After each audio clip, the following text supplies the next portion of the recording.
এবছর ভেবেছিলাম আমার ঠাকুরনগর যাওয়া হবে না, কিন্তু তবুও আমি আমার রানীকে নিয়ে বেরিয়েছি। সারা বছর অপেক্ষায় থাকি এই দিনটার জন্য, আর যদি ঠাকুরনগরে না যেতে পারি তবে কার না খারাপ লাগে। ঠাকুরনগরে গিয়ে আমার ভাই আর আমার একটা বোনের সাথে দেখা হয়ে গেল। এদের সঙ্গে নাই নাই করে প্রায় একটা বছর আমার দেখা হয় না। সে যাই হোক, ওদের সাথে দেখা করে আমার বেশ ভালো লাগলো। তারপর গাইজ, আমি একটা কথা তোমাদের কাছে না শেয়ার করে পারছি না।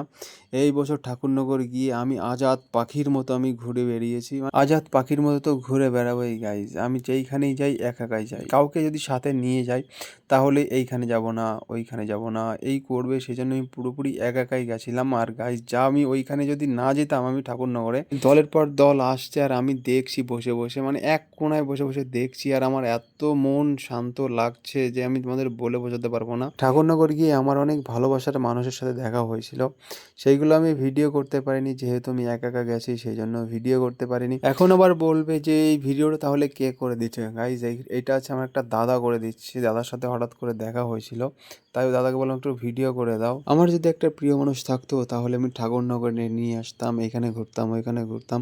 তো সো গাইস, কি আর করা যাবে, এখন প্রিয় মানুষ তো নেই, তাই একা একাই ঘুরছি। যখন প্রিয় মানুষ হবে তখন আবার নিয়ে আসবো। সকালে আসলাম, বিকালে যাচ্ছি, আর বাড়ির জন্য একটু খাবার দাবার নিতে হবে। আবার দেখা হবে তোমাদের সাথে 20 তারিখে।